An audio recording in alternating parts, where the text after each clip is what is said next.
त्या सगळ्या ह्याच्यामध्ये मी अडकून गेलो होतो. एक बंधनात अडकल्यासारखं वाटलं होतं. असं वाटायला लागलं होतं, की आपल्याला इतर भाव प्रकट करता येत आहेत की नाही. चित्रपटामधून मला ती संधी मिळाली आहे. अर्थात हे सगळं प्रेक्षकांच्या हातात आहे. मला अजिबात त्याबद्दल म्हणजे त्या लोकांबद्दल मला आदरच वाटतो, पण मी खूप बुजरा आहे. मला नाही खूप सोशलाइज करता येत.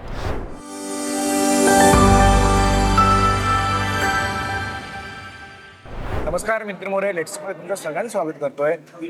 एक खूप सुंदर आणि गोड आणि अध्यात्माला हात घालणारा सिनेमा आपल्या भेटीला येणार आहे. सिनेमाचं नाव आहे समर्थ आणि त्याच सिनेमाच्या म्युझिक लॉन्च सोहळ्याच्या निमित्ताने किंवा त्या सिनेमाच्या साठी आपण सज्जनगडला आलो आहोत आणि या सज्जनगडामध्ये एवढ्या सुंदर वातावरणामध्ये समर्थ चित्रपटामधील एक गोड अभिनेता माझ्यासोबत आहे. माझ्यासोबत एक असा अभिनेता आहे ज्याला ह्याच्या आधी सुद्धा आपण बघितले, खूप चांगल्या भूमिकेमध्ये बघितले, पण आत्ता पुष्कराजला बघताना आम्हाला असं की पुष्कराज अशा फ्रेममध्ये सुद्धा आम्हाला दिसू शकतो. कारण का जेव्हा मी बघितलं तर पुष्कराजला एनर्जेटिक ज्या पद्धतीने तो धमाल करतो, इव्हेंट असेल सिनेमा असेल, पण आत्ता ह्या सिनेमामध्ये शांत संयमी किंवा एक बोलतात ना की मनामध्ये भाव असणारा पुष्कराजमध्ये दिसला. पुष्कराज, स्वागत आहे तुझं. धन्यवाद. धन्यवाद. समर्थ सिनेमाचा आज म्युझिक लॉन्च सोहळा पार पडला असं बोलत काही हरकत नाही. सज्जनगडावर आपण आहोत.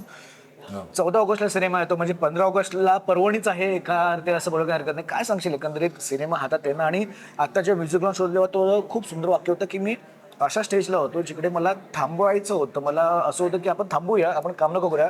ती स्टेज आणि समर्थ चित्रपटाची गोष्ट काय सांगशील एखाद्या? मी म्हणालो तसं मग अशी की मला असं वाटत होतं की आता आपल्यामध्ये अभिनयाचं काही देण्यासारखं उरलं नाही. हे सगळं बंधनात अडकल्यासारखं झालंय. काही कॅरेक्टर्स जी मी साकारली होती, तुम्ही म्हणलं तसं की खूप एनर्जेटिक आणि असं वेगळं विनोदी पात्र, हे एक माझ्या वाट्याला आली होती आत्तापर्यंत. आणि त्या सगळ्या ह्याच्यामध्ये मी अडकून गेलो होतो. एक बंधनात अडकल्यासारखं वाटलं होतं. असं वाटायला लागलं होतं की आपल्याला इतर भाव प्रकट करता येत आहेत की नाही, अभिनेता म्हणून आपल्या तेवढी ताकद आहे की नाही आणि क्षमता आहे की नाही. तर मला ते या चित्रपटाच्या निमित्ताने पूर्ण करायची संधी मिळाली आहे. खूप लोकांना असं वाटतं, म्हणजे आशू हे जे पात्र दिलदोस्ती दुनियादारीतलं, हे जे प्रसिद्ध झालेलं पात्र आहे माझं, आणि त्या पात्राचा मी खूप ऋणी आहे. त्या पात्रामागे ज्या ज्या लोकांनी मेहनत घेतलेली आहे, ज्या ज्या लोकांनी, म्हणजे लेखक, दिग्दर्शक, निर्माते, माझे सहकलाकार, या सगळ्यांचं मी ऋणी आहे. पण एक गोष्ट लक्षात येत होती की म्हणजे आपल्याला पात्र जमलंय, पात्र जिंकलंय, पण 11 वर्षात ओळख निर्माण नाही करता आली आहे. तर काहीतरी वेगळं. हा, पात्र आहे पण 11 वर्ष झाली त्या पात्राला, त्याच्या आधी 8 वर्ष ते पात्र मिळेपर्यंत.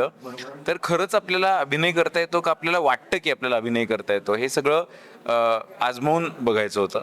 तर या चित्रपटामधून मला ती संधी मिळाली आहे. अर्थात हे सगळं प्रेक्षकांच्या हातात आहे आणि लोकांना ते कसं वाटतंय, म्हणजे मला माझी परीक्षा आहे ही खरं तर, की असं काहीतरी अशा स्वरूपात मला बघता येईल का.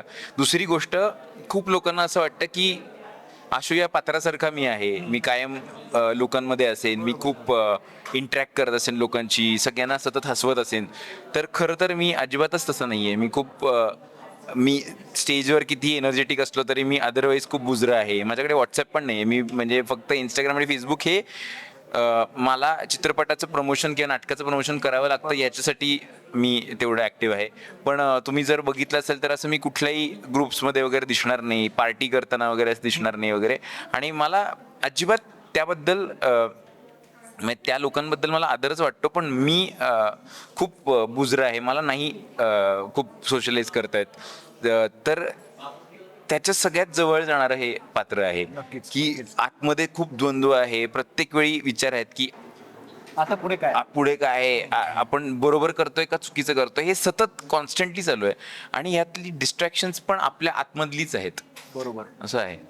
बरं, तर मला तेच विचारायला आवडेल की जसं तू सुरुवातीला बोललास ना, आपला कार्यक्रम लॉन्च झाला तेव्हा की कुठेतरी मला वाटतं की थांबावं करून कलाकाराला वेळीच थांबणं किंवा कलाकाराला थोडा ब्रेक घेऊन पुन्हा नवीन सुरुवात करणं हे तेवढंच गरजेचं आहे का? अभिनेता म्हणून तू काय सांगशील याच्यावर? 100% गरजेचं आहे. असा ब्रेक मी आत्तापर्यंत घेत आलोच आहे.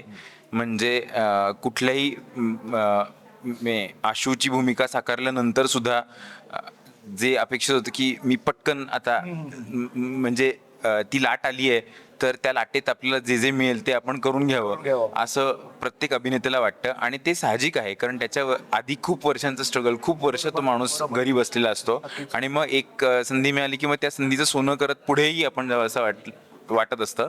पण मी खरोखर सांगतो की त्या दिलदोस्ती या सिरियल नंतरही मी ब्रेक घेऊन मी 1.5-2 महिने पूर्णपणे कुणाच्याही संपर्कात नव्हतो. मी नव्याने काहीतरी सुरुवात करण्याचा प्रयत्न करतो किंवा इतरही म्हणजे मी वसंतराव सारखा मोठा सिनेमा माझ्या नशिबात होता. मला निपुणमुळे तो करायला मिळाला.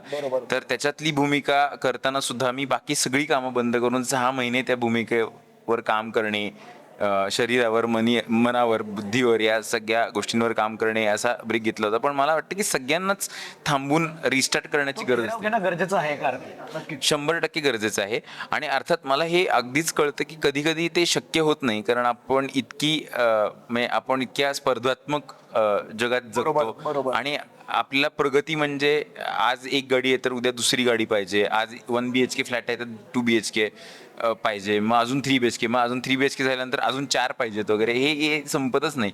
तर कुठेतरी त्याच्यावरती लगाम घालून एक कलाकार म्हणून मला वाटते की शिकणं गरजेचं आहे. प्रत्येक वेळी फक्त थांबून राहणं असं गरजेचं नाही वाटत, पण काहीतरी वर्कशॉप करणं म्हणा किंवा कुठेतरी स्वतःकडे वेगळ्या पद्धतीने बघणं म्हणा किंवा वेगळं काहीतरी अनुभवणं म्हणा, हे गरजेचं आहे असं मला वाटतं. म्हणजे एकंदरीत मला असं वाटतं ना की समर्थमधून पुष्कराची एक वेगळी छवी आमच्या समोर बनणार आहे. कारण का जसं तू बोलस की जरी मी एनर्जेटिक असलो तरी मी जेव्हा एकटा असतो किंवा मी शांत असतो तेव्हा मी शांत असतो, कारण का तो अबोला सुद्धा असावा. कलाकाराच्या आयुष्यामध्ये तो अबोला असणं गरजेचं आहे. कारण का आता जसं तू बोलस की सोशली सगळ्या गोष्टी लगेच पसरतात, कोणत्याही गोष्टी कुठेही लगेच पसरतात. तो अबोला असणं गरजेचं आहे. तुर्तास मी जमतो कारण का ट्रेलर लॉन्च होणार आहे. येस, टीजर मध्ये काही छोटेसे ग्लिम्स दिले आम्हाला सुद्धा होतं की आम्ही अपेक्षा नव्हतं केली, अरे पुष्कराजला आम्ही अशा वेशामध्ये किंवा पुष्कराजला आम्ही अशा भावामध्ये बघतोय, जे खरंच प्रेक्षकांसाठी आमच्यासाठी सरप्राइझिंग आहे. ट्रेलर लॉन्चच्या दरम्यान भेटू. तोपर्यंत खरंच खूप धन्यवाद पुष्कराज, थँक्यू, लेट्स थोडी गप्पा मारल्याबद्दल आणि तुझ्यासोबत तुझ्या संपूर्ण टीमला ऑल द व्हेरी बेस्ट. धन्यवाद. आणि हे प्रश्न मला खूप आवडले आणि मला अंतर्मुख करणारे होते, मला अजून प्रश्न पाडणारे होते. धन्यवाद.